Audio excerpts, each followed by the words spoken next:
사도신경으로 신앙 고백 드립니다. 나는 전능하신 아버지 하나님 천지의 창조주를 믿습니다. 나는 그의 유일하신 아들 우리 주 예수 그리스도를 믿습니다.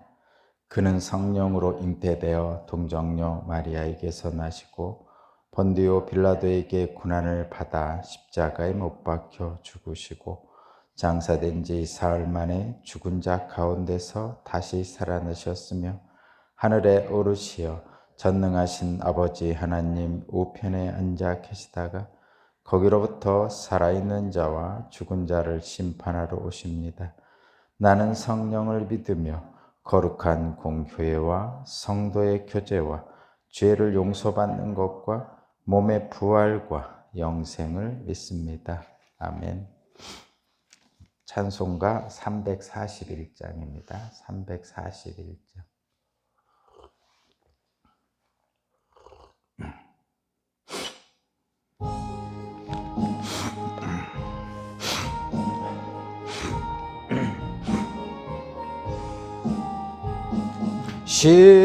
십자가를 내가 지고 주를 따라갑니다.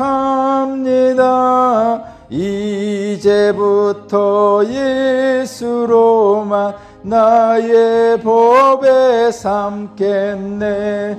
세상에서 부귀영화 모두 잃어버려도 주의 평안 내가 받고 영생 복을 받겠네. 주도 곤욕 당했으니 나도 곤욕 당하리. 세상 사람 간사하나 예수 진실합니다. 예수 나를 사랑하사 빛난 얼굴 보이며 원수들이 미워해도 염려할 것 없겠네. 내가 핍박 당할 때에 주의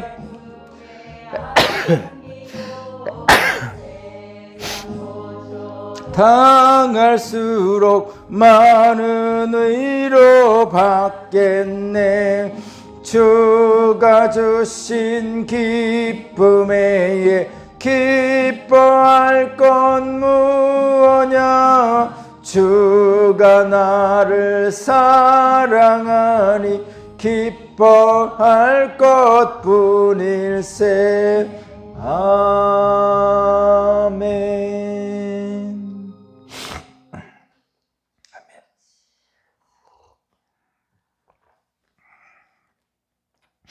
오늘날 주시는 하나님 말씀은 욥기 4장 12절에서 21절입니다. 욥기 4장 12절에서 21절까지 말씀을 제가 봉독하겠습니다. 한 번은 조용한 가운데 어떤 소리가 들려오는데 너무도 조용하여 겨우 알아들었다. 그 소리가 악몽처럼 나를 괴롭혔다. 두려움과 떨림이 나를 엄습하여 뼈들이 막 흔들렸다. 어떤 영이 내 앞을 지나가니 온몸에 털이 곤두섰다. 영이 멈추어 서긴 했으나 그 모습은 알아볼 수 없고 형체가 어렴풋이 눈에 들어왔는데 죽은 듯 조용한 가운데서 나는 이런 소리를 들었다. 인간이 하나님보다 의로울 수 있겠으며 사람이 창조주보다 깨끗할 수 있겠느냐.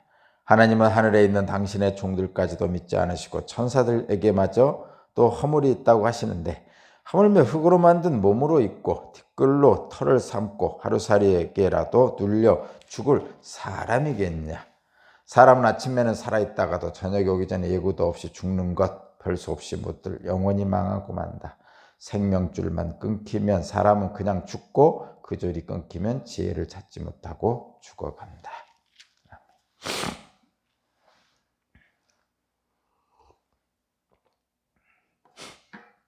오늘 말씀의 제목은 섣부른 판단 금지 두 번째입니다. 섣부른 판단 금지 두 번째입니다. 키워드는 영적 분별력, 또 계시 앞에 겸손, 겸손 이런 것입니다. 여러분 기억하실 게 섣부른 판단건조 두 번째인데 계시 앞에 겸손해야 되고 영적인 분별력을 가져야 됩니다. 욥이 자신의 처지를 한탄합니다. 그리고 그 한탄하는 도중에 하나님을 향해 어찌 이런 일이 내게 일어났습니까? 하고 하나님을 향해 욥이 말을 하죠. 그러니까 엘리바스가 친구인 엘리바스가 7일 밤낮을 욥의 고통을 함께했던 엘리바스가 그것을 보고 하나님께 경건하지 못한 말을 하는 것을 보고 엘리바스가 욥을 책망합니다. 책망하기 시작합니다. 어제는 욥을 책망하는 엘리바스는 어떤 논리로 욥을 책망했냐면 전통적이고 인습적인 응보 원리를 가지고 책망을 했습니다. 의인은 복을 받고 악인은 벌을 받는다는 전통적인 인습적인 그동안 내려왔던 모든 사람들이 알고 있는 그런 원리를 가지고 욥을 책망했죠. 말하자면 그런 거죠. 죄 없이 망한 자가 있느냐? 없다는 거죠. 그러니까 네가 지금 망했는데, 내가 지금 망했는데 잘 살펴봐라. 네가 죄가 있나? 이렇게 욥을 책망하는 거죠. 근데 욥은 여러분도 알다시피 의인이죠. 의인은 복을 받고 악인은 벌을 받아야 된다는 이 논리가 욥에게는 적용이 안 되고 있다는 거죠. 문제는. 그래서 이 망연자실한 욥이 자신의 처지를 한탄하고 있는데 거기에다가 욥에게 적용할 수 없는 전통적이고 인습적인 응보 원리를 갖다 대면서 욥을 책망하고 있어요. 이게 잘못이라고 했죠. 오늘은 엘리바스가 자신이 체험한 하나님 경험, 신비한 체험을 가지고 욥을 책망합니다. 어제도 잘못했듯이 오늘도 잘못하고 있죠, 지금 엘리바스가. 엘리바스는 자신의 하나님에 대한 계시 체험을 들어서 욥을 책망합니다. 여기서 여러분 꼭 기억해야 될 거, 계시의 내용이 잘못이 아니에요. 하나님이 계시해 주신 내용이 잘못이 아니고 그 계시받은 자가 그 계시를 잘못 사용하는 게 문제라는 얘기예요. 이거 분명히 기억하십시오. 먼저 계시의 내용을 한번 볼까요? 17절. 17절이 계시의 내용이에요. 그 앞에는 뭐 조용한 소리가 들렸다, 뭐 이렇게 하는 계시의 내용, 그런 과정이고, 17절이 계시의 내용입니다. 인간이 하나님보다 의로울 수 있으며 사람이 창조주보다 깨끗할 수 있겠느냐? 그러면서 밑에 쭉 그 마지막 절까지 계시의 내용을 말합니다. 핵심은 이거예요. 인간이 하나님보다 의로울 수 없다. 사람이 어떻게 창조주보다 깨끗할 수 있느냐? 당연히 그럴 수 없죠. 피조물은 창조주를 뛰어넘을 수가 없습니다. 하나님의 어리석음이 인간의 가장 뛰어난 지혜보다 높아요. 우리는 이것을 부정하지 않습니다. 특히 기독교인들은 부정하지 않죠. 일반인들이야 뭐 그렇다 쳐도 이 계시의 말씀이 잘못된 건 없죠. 분명히 옳은 말씀입니다. 옳은 말씀입니다. 하나님은, 인간은 하나님 앞에 자기의 의를, 자기의 옳음을 주장할 수 없어요.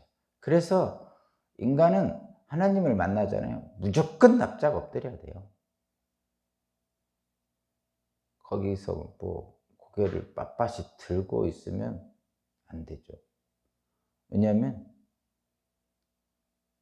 하나님보다 결코 오를 수가 없어요. 아무리 오라도. 이 세상 모든 진리를 다 가지고 있어도 하나님보다 오를 수는 없어요. 그건 당연한 거죠. 사람이 컵을 만들었잖아요. 이 컵이 아무리 의로운들 저보다 오를 수 있겠어요? 이 컵이 저를 비난할 수 있어요? 안 되는 거죠, 이거는. 절대 안 되는 거예요. 피조물은 창조주를 능가할 수가 없어요. 절대로 피조물은 창조주를 비난할 수 없습니다. 아무리 옳다해도. 저와 여러분들은 분명히 그것을 기억해야 됩니다. 그것이 맞아요. 지금 인간이 하나님보다 의로울 수 있겠으며 사람이 창조주보다 깨끗할 수 있겠느냐? 그렇지 않습니다. 이건 옳은 말씀입니다. 그런데 자, 여러분, 여기 이 계시의 내용이 잘못됐다는 게 아니라는 걸 분명히 말씀드렸어요.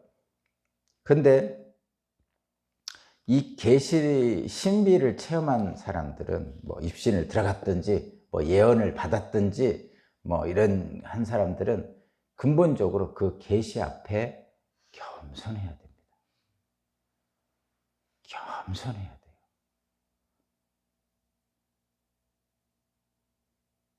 근데 가끔 그렇지 않은 분들을 볼 수 있어요. 계시를 받았다고 하는 분들이 있죠. 대부분 이단입니다, 여러분. 대부분 이단이에요. 간절히 간곡히 부탁드리는데 그런 쪽에 너무 마음 뺏기지 마십시오. 그런 쪽에 마음 뺏기면 진정한 하나님을 볼 수가 없습니다. 계시 신비 체험자는 하나님의 계시 앞에 겸손해야 됩니다. 겸손하다는 얘기가 뭐냐면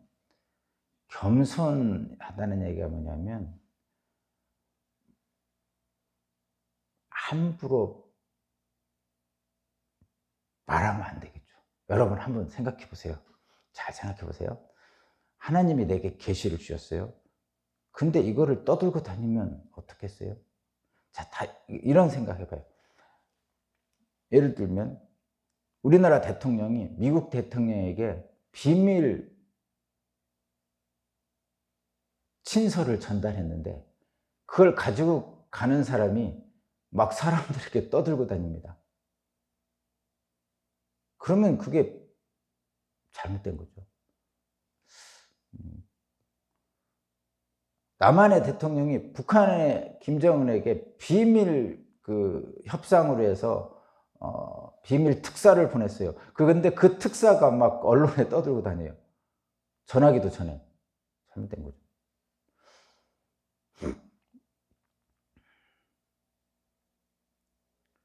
하여튼 그런 겁니다, 여러분. 겸손이라는 것은 그런 거야. 계시를 받은 자는 가볍게 그 계시를 떠들고 다니면 안 되죠. 근데 심지어는 이런 것도 있어요, 여러분. 제가 얼만큼 겸손해야 되는지를 말씀드릴게요. 제가 계시를 받았어요. 근데 이 사람이 얼마 후에 죽는다는 계시를 받았어요. 암이랴 또는 교통사고 난데 받았어요. 내가 받았어요. 이 사람이 죽는다. 어떻게 해야 돼요? 어떻게 하실래요? 가서 알려줘요?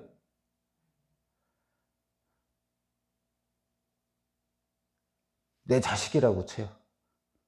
어? 이웃이라고 쳐요. 어떻게 해야 돼요? 그럼 어떡하라는 얘기야, 하나님이. 내게 계시를 주셨어. 응? 이 사람이 죽는데, 뭔 일로 모르지만 암이 걸렸는지 교통사고로 죽는지, 뭐 이게 내 자식일 수도 있고 이웃일 수도 있어요. 내게 주셨어요.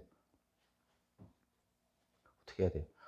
아니, 나보러 가서 말하라는 얘기일 수도 있겠죠. 어? 그러면 원래로 얘기하면요, 이 사람한테 직접 얘기하지. 그럴 거면 왜 나한테 얘기해요? 기독교인일 경우 이 사람한테 직접 얘기하시겠죠, 하나님이 필요하면. 근데 직접 얘기 안 하셨어요. 그리고 나한테 얘기했어요. 그럼 나한테 가서 말하라 보다 이 사람은 신앙이 부족하고 나는 신앙이 높으니까 나한테 알려줘서 이 사람이 못 알아듣으니까 나보러 알려주라고 하나 보다. 이렇게 생각할 수도 있죠. 근데 뭐 하나님이 그걸 못 해가지고 나한테 대신 알려줘서 알려주게 하겠어요? 내가 대단해서. 첫 번째, 내가 대단해서. 이것은 겸손하지 못한 거죠. 거듭 말씀드리지만 하나님은 내가 대단해서 사용하시는 게 결코 아닙니다. 내가 대단해서 사용한 게 결코 아닙니다. 사울왕이 대단해서 사울왕을 처음에 사용하신 게 아닙니다. 이거 분명히 기억해야 돼요. 다윗이 대단해서 사용한 게 아니에요. 모세가 대단해서 사용한 게 아니에요. 바울이 대단해서 사용한 게 아닙니다. 삼손이 대단해서 사용한 게 아닙니다. 그거 꼭 기억해야 돼요. 우리 기독교인들 중에 하나님의 쓰임받고자 하는 사람들은 꼭 기억해야 돼요. 자신이 하나님 대단해서 하나님이 사용하신 게 아니라는 거. 이것이 겸손의 첫 번째예요. 저 사람의 일을 저 사람이 아닌 나에게 말씀하신 것은 내가 대단해서 나보러 저 사람을 구원해 주라고 말씀하신 거라고 생각하는 것은 착각입니다. 그럼 어떻게 해야 돼요? 내가 할 수 있는 일을 해야 되겠죠. 그냥 내가 할 수 있는 일을 하면 돼요. 어떻게 할 수 있는 일이에요? 이 죽음이 정해져 있으면 바꿀 수 없잖아요. 그죠? 저 사람은 죽는데 하나님 얘기했으면 죽는다는 거잖아요. 그죠? 그거 바꿔요? 어떻게 바꿔요? 하나님이 죽는다고 말씀하셨는데 내가 어떻게 바꿔요, 그거를? 못 바꿔요, 여러분. 그럼 어떻게 하면 돼요? 사랑해 주면 되지. 사랑해 주라는 얘기죠. 사랑해 주라는 얘기죠. 아니, 이 사람이 내 아들이 아니야. 이웃 사람이야. 어쨌든 아는 사람이니까 그렇게 했겠죠. 이웃 사람이야. 그러면은 나한테 그런 말씀을 하신 거는 뭐죠? 내가 그 사람이 죽는 걸 바꾸라는 얘기예요? 못 바꾼다니까요. 하나님이 죽는다고 말씀하셨다면서요. 그럼 죽습니다. 그럼 어떻게 하라는 얘기예요? 나보러 저 사람 죽으니까 죽기 전까지 좀 사랑해 주라는 얘기죠. 그럼 내가 할 수 있는 일을 가서 하면 되죠. 가서 너 죽어 이렇게 얘기하라는 얘기가 아니잖아요. 대부분. 그죠? 하나님이 저기 아프리카에서 태풍, 쓰나미 이런 게 나온다고 알려주셨어요, 책에. 거의 똑같은 거예요. 하나님이 내게 계시해 주셨어요. 신비체험으로. 저 아프리카 쪽, 저쪽, 인도네시아 쪽, 이런 쪽에 곧 쓰나미가 닥쳐서 수많은 사람이 죽을 거야 하셨어요. 그럼 어떻게 해야 돼요? 내가 가서 쓰나미를 막아요? 태풍을 막아요? 못하죠. 어떻게 하라는 얘기예요? 응? 못하죠. 그 사람들을 사랑하라는 얘기죠, 가서. 어떻게 하라는 얘기예요? 사랑해주면 돼요. 어떻게 사랑해야 돼요? 어떻게 사랑하는 방법이 그거 아니에요? 너희들은 예수를 안 믿어서 그런 뭐예요? 고난을 당하는 거야. 이렇게 얘기하고 다녀야 돼요? 그 사람을 하나님은 그 사람들을 미워하는 거예요? 그 사람들을 죽이고 싶어요? 아니라니까요. 안 믿는 사람들도 하나님의 창조하신 거예요. 그죠? 어떡하라? 사랑하라는 얘기예요. 사랑. 비난하라는 얘기가 아니고 사랑하라는 얘기예요. 거듭 얘기하지만 인도네시아에서 쓰나미 났는데 너희들은 하나님 안 믿어서 다 죽는다 이렇게 얘기하면 안 되는 거죠. 그 사람 안 되는 거죠. 그냥 사랑해 줘야죠. 그런 계시가 왔으면 어떻게 해야 돼요? 애써야 되죠. 가서 너희들은 하나님 안 믿어서 죽는 거야 하고 비난하는 게 아니라 가서 전도하면 되죠. 선교사로 가서 그런 얘기 하지 말고 가서 사랑으로 전도하면 되죠. 그죠? 믿지 않는 사람들에게 다리몽둥이에 분질러졌어. 너는 예수 안 믿어서 다리몽둥이에 분질렀어. 이렇게 얘기해야 돼요. 참 가슴 답답한 일들이 가끔 있잖아요. 그러면 안 되죠. 예수를 믿도록 사랑해 줘야 돼요. 내게 계시가 왔어요. 그럼 가서 얘기하는 걸 얘기하라고 하셨을 때는 얘기할 수도 있겠지만 대부분은 내게 계시를 주셨어요. 직접적으로 저 사람에게 주지 왜 내게 주셨을까? 생각을 해보면 내가 저 사람을 돌보라는 얘기입니다. 사랑하라는 얘기. 그거를 다른 식으로 하나님의 특사를 받았는데 막 떠들고 다니면 그건 특사가 아니죠. 말씀을 함부로 하는 거죠. 특사가 만약에 대통령의 특사가 그 특사가 맡은 그 대통령의 특별 비밀 얘기를 막 떠들고 다니잖아요. 그럼 어떻게 그게 말이 안 되는 거죠. 첫 번째 뭐예요? 대통령을 업신여기는 거죠. 하나님이 내게 계시를 주셨어요. 그럼 그 계시를 떠들고 다녀요. 그럼 내게 계시를 주신 하나님을 업신여기는 거예요. 그것이 불순종하는 거예요. 하나님을 없이는 여기는 행위라는 얘기예요. 내게 계시를 주셨으면 그 계시 앞에 겸손해야죠. 왜? 하나님을 공경하는 사람의 태도는 그런 거죠. 말씀을 주신 분을, 계시를 주신 분을 공경하는 것이 겸손한 거예요. 그 말씀을 떠들고 다니면, 그 계시를 떠들고 다니면 하나님을 없이 여기는 거예요. 거듭 말씀드리지만. 근데 너무 많은 사람들이 계시 받았다고 떠들고 다니잖아요. 대부분은 안 받았을 거예요. 진짜 계시 받은 사람이라면 떠들 수가 없죠. 무섭잖아요. 함부로 하면 안 된다는 걸 알잖아요. 근데 대부분 계시 받았다고 떠드는 사람들은 아니에요. 그 사람들 대부분. 그거 겁낼 거 없어요, 여러분. 여러분, 그거 겁낼 거 없어요. 절대 겁낼 거 없어요. 간곡히 여러분에게 말합니다. 계시 받았다고 떠들고 다니는 사람은 결코 겁낼 필요 없어요. 거의 99.99%는 안 받았어요. 진짜 계시 받은 사람은 계시 앞에 겸손합니다. 함부로 말하고 다닐 수가 없어요. 왜냐하면 하나님의 계시잖아요. 하나님.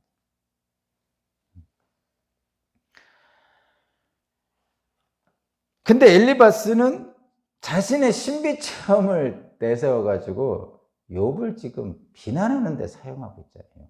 이 신비 체험이 잘못됐다는 게 아니라 이 신비 체험을 가지고 지금 다른 사람을 정죄하고 있어요. 비난하는 근거로 사용하고 있어요. 자신의 계시 경험, 체험으로 욥에게 똑같이 적용하고 있는 거예요. 응? 지금 인간이 하나님보다 어려울 수 있겠으며 사람이 창조주보다 깨끗할 수 있겠느냐? 당연히 맞는 말이죠. 그러면 이 말을 엘리바스에게 준 것은 야, 너 인간이잖아. 너 하나님보다 깨끗할 수 있어? 너 하나님보다 의로울 수 있어? 너 자신을 좀 잘 갈고 닦고 인격을 좀 잘 수련하고 훈련해서 좀 품격이 좀 높아지게 해. 라고 지한테 얘기한 거지. 자기한테. 엘리바스 자기한테. 근데 왜 그걸 가지고 자기한테 얘기한 걸 가지고 욥에게 와서 들이대며 욥을 비난하냐고요. 그런 거 보면 하나님이 엘리바스에게 이 신비 체험을 준 것은 하나님이 참 현명하시죠. 옳은 결정이죠. 왜? 자기 자신, 엘리바스 자신을 하나님이 잘 갈고 닦으라고 주신 말씀이거든요. 근데 자기한테 준 말씀을 엘리바스 자신한테 준 말씀을 고통을 겪고 있는 욥에게 갖다 들이대면서 지금 비난하고 있어요. 잘못이죠. 여러분 이 느낌 아시겠죠? 뭐 어? 우리도 그러잖아요. 현실에서 이런 거 많이 하죠. 보통 내로남불이라는 게 그런 거잖아요. 내 기준으로 내가 생각하는 것 가지고 다른 사람에게 막 너는 왜 그렇게 하지 않느냐고 막 그러잖아요. 보통 그러죠. 그런 거. 자신의 신적 계시의 경험을 다른 사람에게, 그러니까 모든 상황에 적용할 수 없는 경우가 있어요. 제가 말씀드렸잖아요. 그 인습적 전통적 응보 원리가 틀린 건 아니라고 제가 말씀드렸죠. 일반적으로는 옳습니다. 그런데 특수한 상황에는 옳지 않은 경우가 있단 말이죠. 그죠? 예를 들면 이런 거예요. 예를 들면 목사님이 창녀촌에 가면 안 됩니다. 맞죠?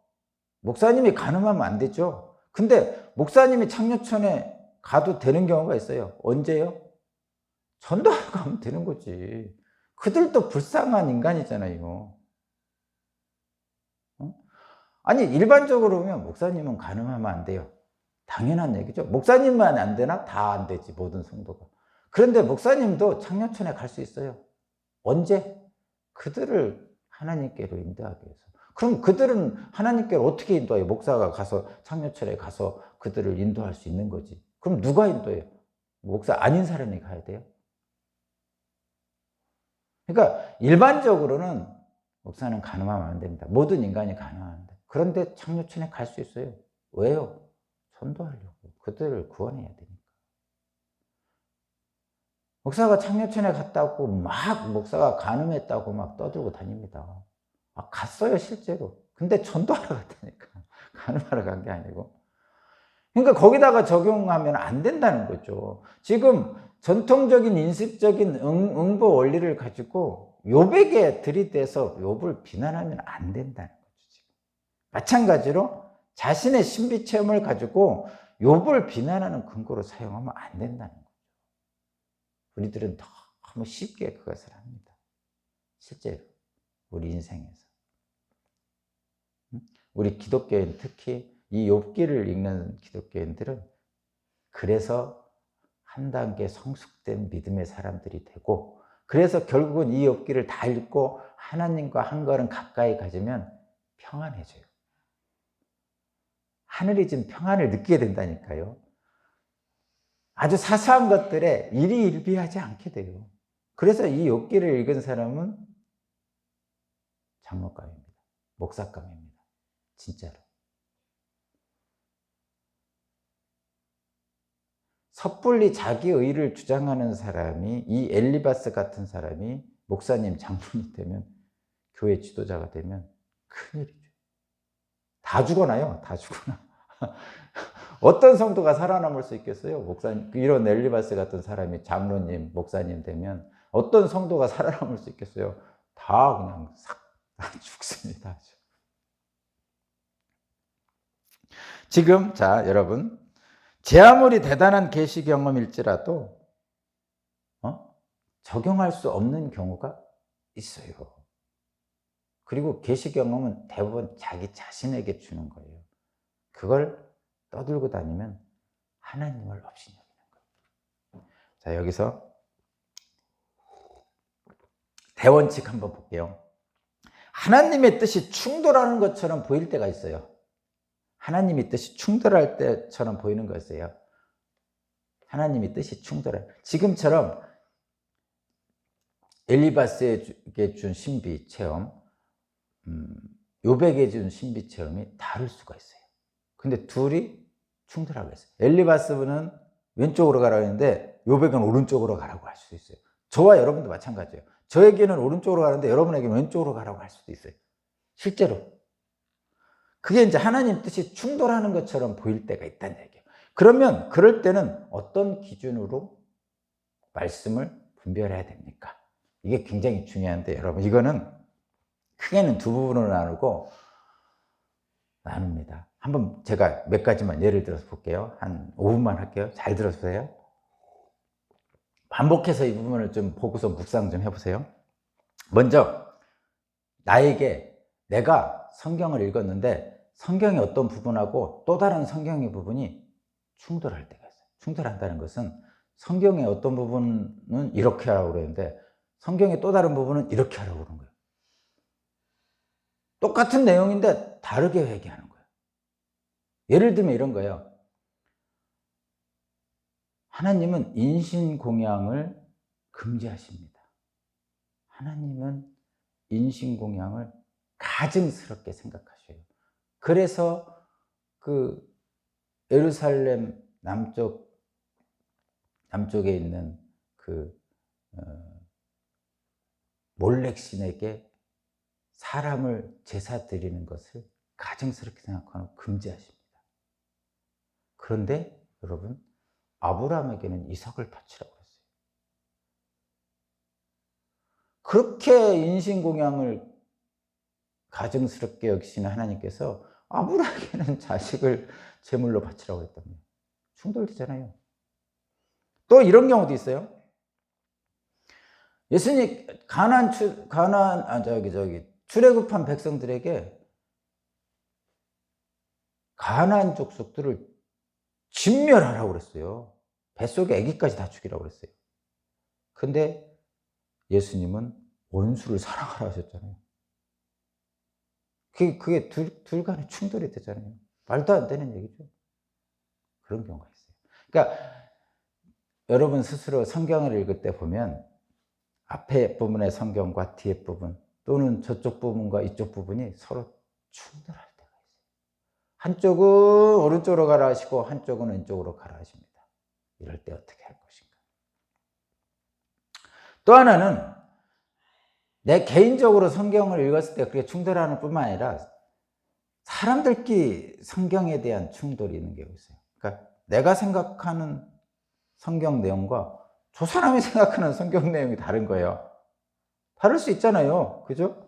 성경 한 부분만 읽어도 내가 생각하는 성경 내용과 저 사람이 생각하는 성경 내용이 다를 수 있어요. 다른 이유는 뭐죠? 다른 이유는 저 사람이 생각하는 것과 원래 저 사람이 생각하는 것, 저 사람이 살아온 환경, 배워온 것들과 내가 살아온 환경과 내가 배워온 것들에 따라 내 생각이 다르니까 그런 거예요. 하나님 말씀은 사실은 똑같아요. 근데 똑같은 하나님 말씀을 받아도 내가 생각한 하나님 말씀과 저 사람이 생각한 하나님 말씀이 다르게 이해될 때가 있다는 얘기죠. 응? 말씀 해석의 차이예요. 그거는 말씀 해석의 차이. 그런 경우 영적 분별력이 있어야 되죠. 영적 분별력은 뭐예요? 이 각자가 받은 이 사람이 생각한 것, 내가 생각한 것을 영적 분별력이 있으면 어디로 가요? 원래 처음에 왔던 하나님 말씀으로 돌아갈 수 있어요. 원래 하나님 말씀은 똑같은 거잖아요. 근데 이 사람이 자기 상황에 맞게, 이 사람은 자기 상황에 맞게 자기 생각에 따라 해석한 거 아니에요. 그러면 영적 분별력이 있는 사람은 어떡하라는 얘기예요? 원래로 다시 돌아가서 하나님 말씀을 받아서 이거에 따라서 각자의 삶에 적용하면 되는 거죠. 그것이 영적 분별력이에요. 또 하나는 오늘 본문처럼 계시 체험의 차이가 있어요. 계시 체험.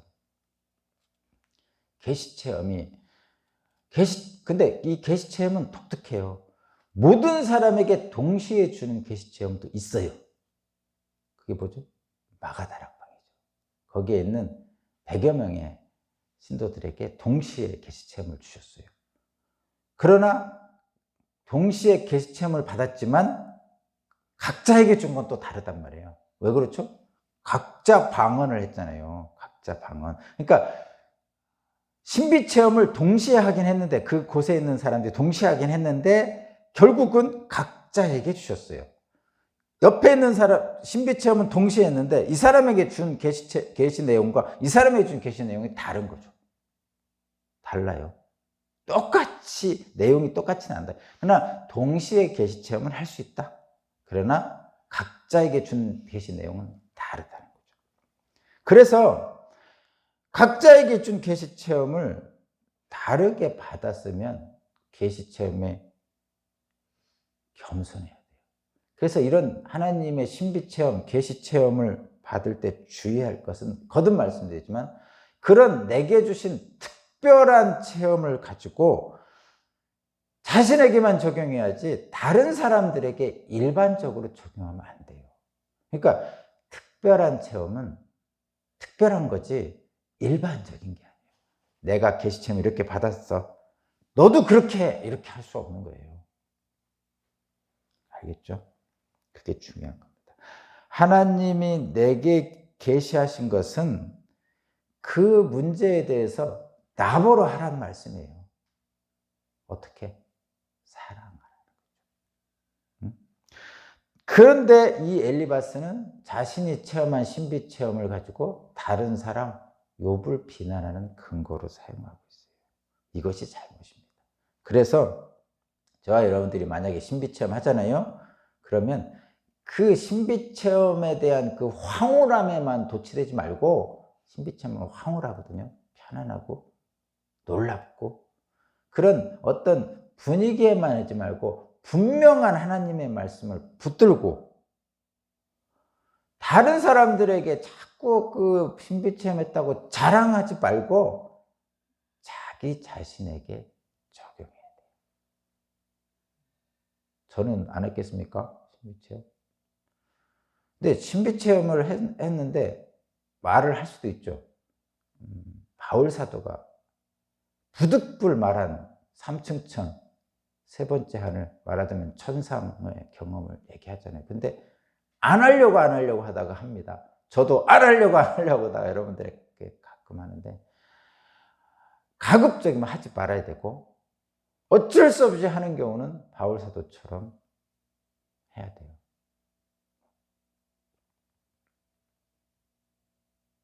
자꾸 신비체험 강조하고 주장하는 사람들이 잘못된 길로 가고 있다는 것을 얘기하기 위해서 바울은 신비체험을 얘기했어요. 자, 여러분, 신비체험은 정말 좋은 거고요. 중요한 거고요. 우리의 신앙생활을 힘있게 할 수 있는 정말 하나님의 축복입니다. 그러니까 그 신비체험에 겸손하게 받고 그 충만함으로 다른 사람을 더 사랑해야 됩니다. 그러면 다른 세상을 살 수 있어요. 근데 그 신비체험을 가지고 자랑하거나 다른 사람을 비난하는 도구로 사용되면 그 신비체험의 능력이 사라집니다. 하나님이 주시는 복을 걷어차는 거예요. 신비체험 많이 하시고 하나님의 은총 안에서 그 복을 누리시기 바랍니다. 하나님 감사합니다. 그 어떤 경우에도 우리는 하나님을 넘어설 수 없습니다. 연약하고 허무한 인생에 주시는 놀라운 은총, 특별한 신비체험을 허락하셔서 우리에게 주십니다. 우리는 그것에 겸손해서 하나님의 은총을 감사함으로 경험하는 우리 모두가 되게 하시고 특별히 영적 분별력을 주셔서 각 사람이 행할 수 있도록 성령님 끝까지 붙들어 주시기를 원합니다. 오늘도 내가 먼저 사랑하고 내가 더 사랑하겠습니다. 하나님 감사합니다. 예수님 이름으로 기도합니다. 아멘.